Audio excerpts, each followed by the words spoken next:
Hello student, एक बार फिर से आपका स्वागत है आपके अपने YouTube channel smart study classes में। हाँ, तो हमारी इंटरमीडिएट की इंग्लिश की क्लास चल रही थी और जिसमें चलता आपका अनसॉल्व पेपर सन 2018, क्योंकि सन 2019 और सन 2020 का पेपर हम समाप्त कर चुके हैं।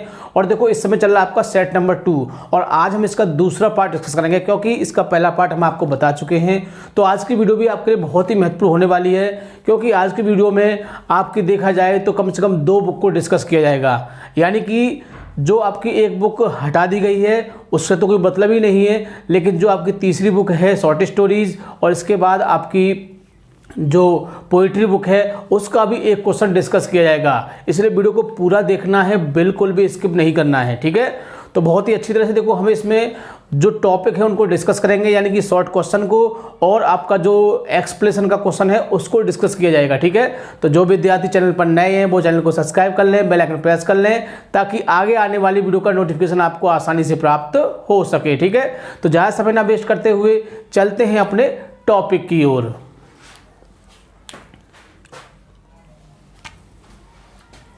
क्लास 12th इंग्लिश, यानी कि 12th क्लास की इंग्लिश की क्लास चल रही थी और जिसमें चला था आपका अनसॉल्व पेपर सन 2018। तो देखो, हम आपको बता चुके हैं कि सन 2019 और सन 2020 इन दोनों के पेपरों को हम करा चुके हैं और इस समय चल रहा है आपका 18 का। तो इसका भी देखो एक सेट समाप्त हो चुका है और इसका हम दूसरा सेट डिस्कस कर रहे हैं, ठीक है। तो आज इसका सेकेंड पार्ट हम डिस्कस करेंगे और कहा जाए तो ये आपका जो सेक्शन ए है उसी का पार्ट है, ठीक है ना। तो सेक्शन ए को ही डिस्कस कर रहे हैं हम और इसमें जो आपका चौथा क्वेश्चन है आउट ऑफ सिलेबस, यानी कि ये जो क्वेश्चन है चौथा, ये आपकी जो बुक थी मर्चेंट ऑफ वेनिस, जिसको कोविड-19 का हटा दिया गया है, तो हम इसको डिस्कस नहीं करेंगे, इसलिए इसको हम क्रॉस कर देते हैं क्योंकि ये आपके सिलेबस में इस समय है नहीं, ठीक है। अब अगला क्वेश्चन आता है 5वां क्वेश्चन। तो क्वेश्चन देख लेते हैं, answer 2 of the following question, यानी कि एग्जाम में आपको 3 क्वेश्चन दिए होंगे और जिसमें से आपको 2 क्वेश्चनों के आंसर देने होंगे, ठीक है।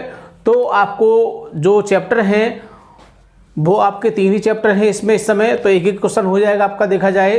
तो यदि आपने 2 चैप्टर भी बढ़िया तरह तैयार कर लिए तो भी आप इस क्वेश्चन को बहुत ही आसानी से कर सकते हैं। और जो क्वेश्चन इसमें दिए गए हैं उनको हम डिस्कस करेंगे बड़ी आसानी से, बड़ी अच्छे से उनको आपको देखना है।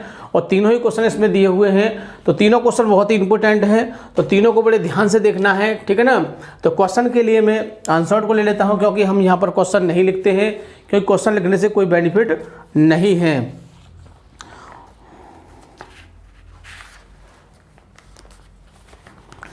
तो क्वेश्चन है इसमें आपका ए नंबर का क्वेश्चन है, what did the astrologer tell his wife after dinner, यानी कि व्हाट मीन्स क्या, डिड द एस्ट्रोलॉजर जोशी ने टेल मीन्स बताया हिज वाइफ अपनी पत्नी को, आफ्टर डिनर यानी कि रात का जो खाना होता है खाने के बाद उसने अपनी पत्नी को क्या बताया, ठीक है। तो इस बात पर चर्चा की जाएगी इस क्वेश्चन में कि खाने के बाद उसने अपनी पत्नी को क्या बताया था। तो आंसर देख लेते हैं इसका, बहुत ही अच्छा, बहुत ही ईजी टाइप से लिखा है, 2-3 बार इसको आप पढ़ लेना, आपकी समझ में आ जाएगा। तो देखिए, हम जो आंसर कराते हैं आपको क्वेश्चन बेस पर कराते हैं, क्योंकि क्वेश्चन बेस पर जो आंसर लिखे जाते हैं वो लिखना बड़ा आसान होता है और उनको याद करने में भी दिक्कत नहीं होती है, आसानी से याद हो जाते हैं। रीज़न, क्योंकि कुछ वर्ड हमको क्वेश्चन में से ही मिल जाते हैं, तो बहुत ही आसानी से क्वेश्चन का आंसर पूरा हो जाता है। तो देखते हैं, आफ्टर डिनर यानी कि डिनर के बाद the astrologer told his wife, ज्योतिषी ने अपनी पत्नी को बताया, दैट मीन्स की ही वॉज वेरी हैप्पी, यानी कि वह बड़ा खुश था, यानी कि वह बड़ा खुश था, डेट डे आज, यानी वह कह रहा है कि वह आज बहुत खुश है, बिकॉज क्योंकि द पर्सन यानी कि एक व्यक्ति था, होम जिसको he killed some years ago, यानी कि उसने उस व्यक्ति को कुछ साल पहले मार दिया था, इज स्टिल एलाइव, लेकिन अब वो क्या है, वो अभी जीवित है, यानी कि इस समय भी वह जीवित है।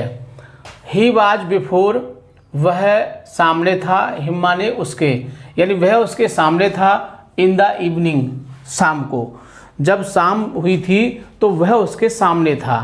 तो क्वेश्चन में ये बताया गया है कि ये बात उसने बताई अपनी पत्नी को कि वो ये समझता था कि मैं खूनी हूँ, मैंने किसी व्यक्ति का मर्डर कर दिया है, इस बात को वो मन में सोचता था, लेकिन वह आदमी जीवित है, इसलिए बहुत ज़्यादा खुश था जो एस्ट्रोलॉजर था। ठीक है, तो यही बात उसने अपनी वाइफ को बताई थी। आगे देखिए अगला क्वेश्चन देखते हैं, सी वाला क्वेश्चन है इसमें आपका, वाज शंकु नॉट ए प्रोफेशनल थीप? क्या शंकु एक पेशेवर चोर था? What is your opinion about it? यही तुम्हारा इस बारे में क्या विचार है? तो बताइए, शंकु जो था क्या वो प्रोफेशनल चोर था, यानी कि वो पेशेवर चोर था, यानी चोर जो होते हैं जो अपना धंधा मान लेते हैं चोरी करने को ही, ऐसा व्यक्ति था? तो इस बारे में आपको बताना है। तो देखो इस बारे में आपको बताता हूँ कि जो शंकु था वो कोई पेशेवर चोर नहीं था। वो कंडीशन के हिसाब से, कुछ कंडीशन ऐसी थी जिससे कि उसे चोर बनना पड़ा। तो वही बात इसमें हमने लिखी है, देख लेते हैं। शंकु was not a professional thief, यानी शंकु एक पेशेवर चोर नहीं था, बट लेकिन पॉवर्टी, क्या कंडीशन थी? गरीबी, मेड हिम ए थीप, लेकिन गरीबी ने उसे एक चोर बना दिया था। यानी कि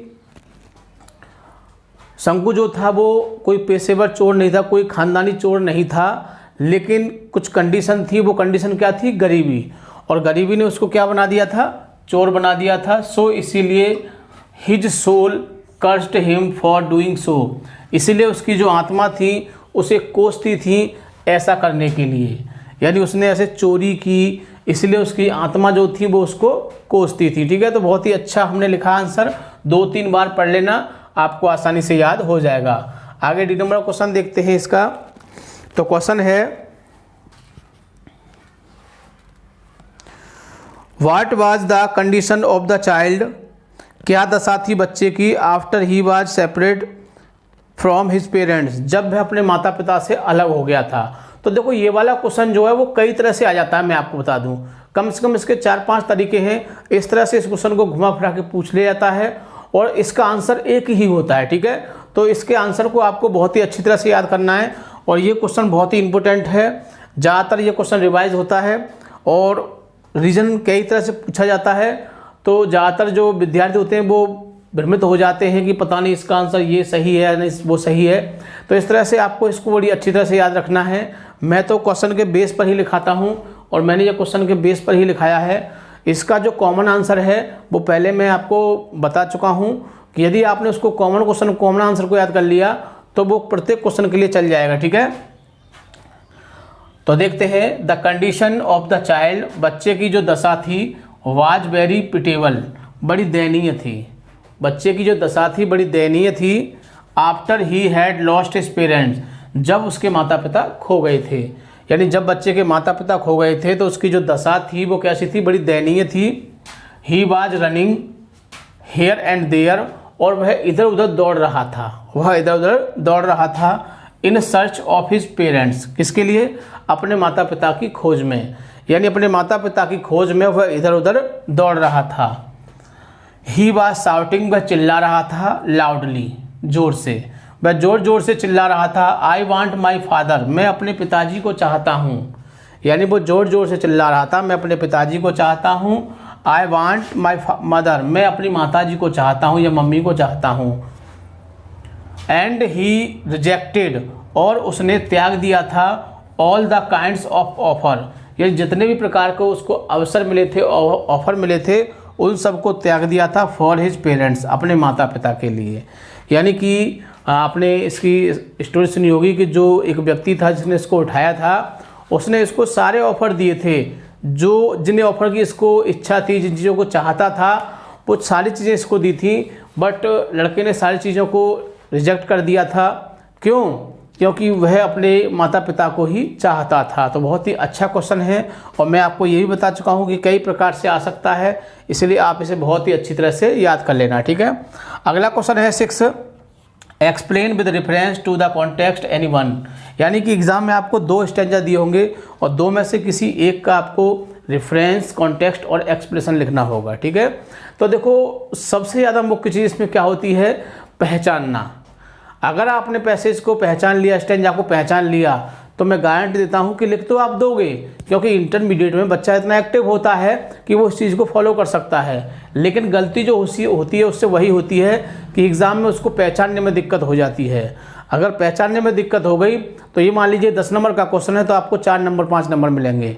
लेकिन यदि आपने इसको पहचान लिया ठीक प्रकार से और जो पहला पॉइंट होता है आपका रेफरेंस, उसको सही प्रकार से लिख दिया, तो मैं गारंटी देता हूं कि आपको बहुत ही अच्छे मार्क्स मिलेंगे। हाँ, मैं कहता हूं 10 नहीं मिलेंगे, लेकिन 8 या 9 तो आसानी से इसमें आपको मिल जाएंगे। ठीक है, तो बड़े ध्यान से इसको समझना है।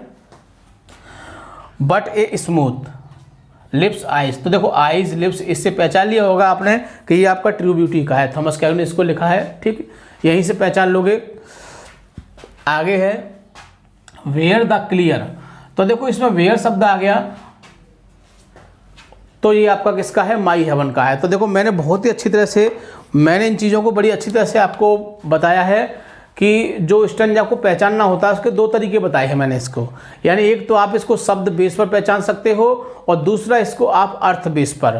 तो देखो यदि आपको अर्थ बेस पर इसको पहचानना है तो प्ले लिस्ट में हमने इसको अर्थ बेस पर बताया किस तरह से, जाके आप वीडियो में देख सकते हैं। क्योंकि यहाँ पर मैं इस चीज़ को चर्चा करूँगा तो वीडियो काफ़ी लंबा हो जाएगा, और उसमें जाके आप उसको समरी भी देख सकते हो। इसकी प्रत्येक स्टैंजा को हमने बहुत ही अच्छी तरह से डिस्कस किया है। उसके बाद फिर हमने इसकी यानी पूरी जो पोएम है उसको बहुत ही बढ़िया तरह से, तो उसमें जाके आप देख सकते हो, जिससे कि आपको इसकी अच्छी तरह जानकारी हो जाए और आप इसको आसानी से पहचान सकें। ठीक है, तो मैंने यहाँ पर इसको शब्द बेस में बता दिया कैसे पहचान लोगे।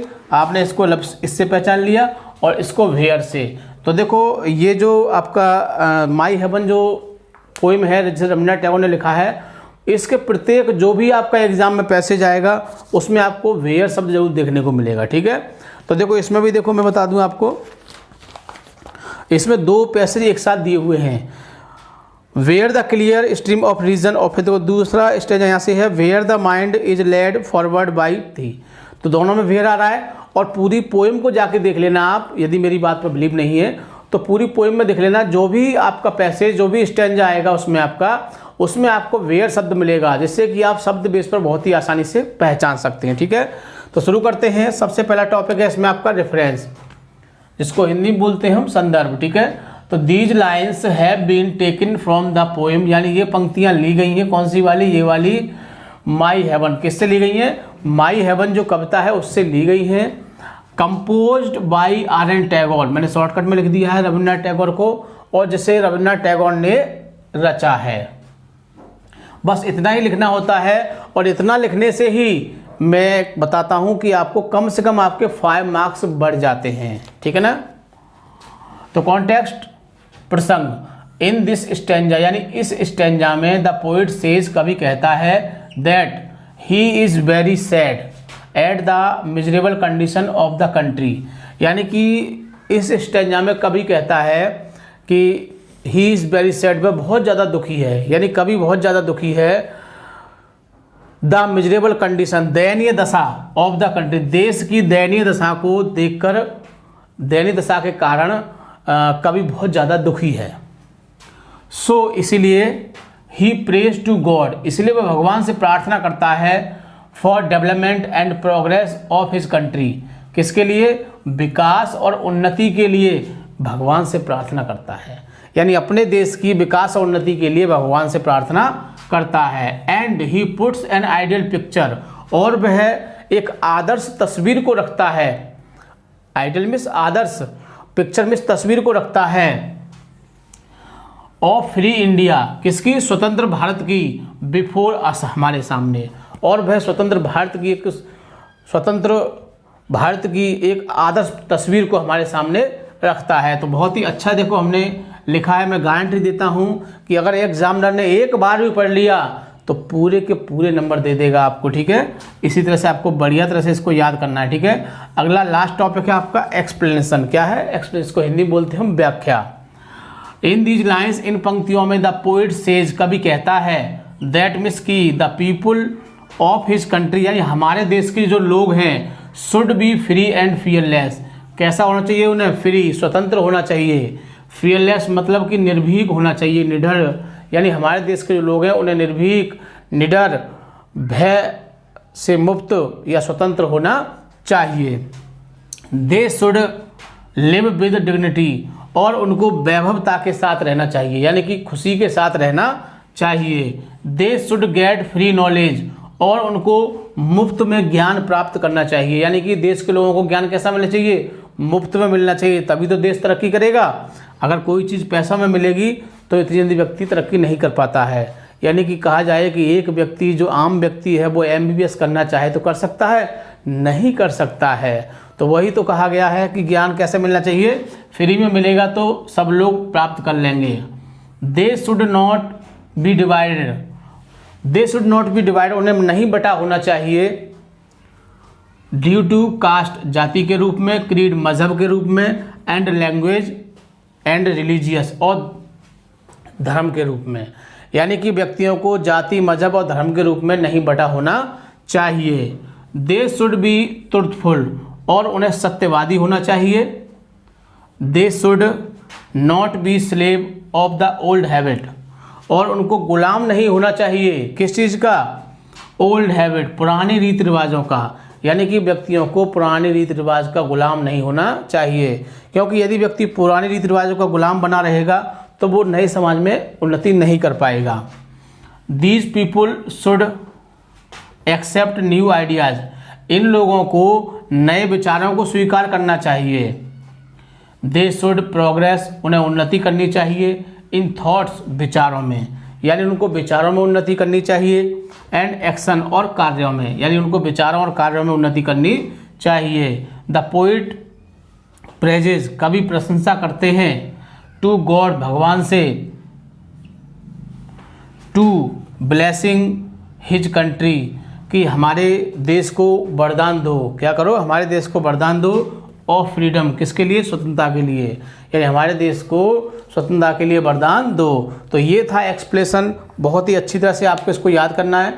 बहुत ही सरल शब्दों के साथ हमने इसको लिखा है। यदि आपको इसकी हिंदी भी याद रहेगी तो भी आप इस क्वेश्चन को बहुत ही आसानी से कर सकते हैं, बिल्कुल भी दिक्कत नहीं होगी, ठीक है ना।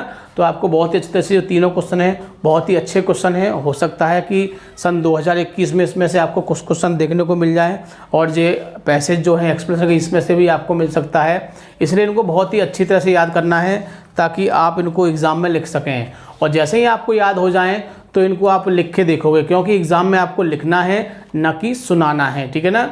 और जो भी क्वेश्चन लिखा जाए उसे टर्म बाउंड होकर लिखा जाए, ताकि समय के हिसाब से जो की जाती है वो अच्छी होती है, ठीक है। तो वीडियो को पूरा देखना है, बिल्कुल भी स्किप नहीं करना है। सबसे खास बात, वीडियो को लाइक और शेयर करना नहीं भूलना है, ठीक है। Thank you. जय हिंद, जय भारत।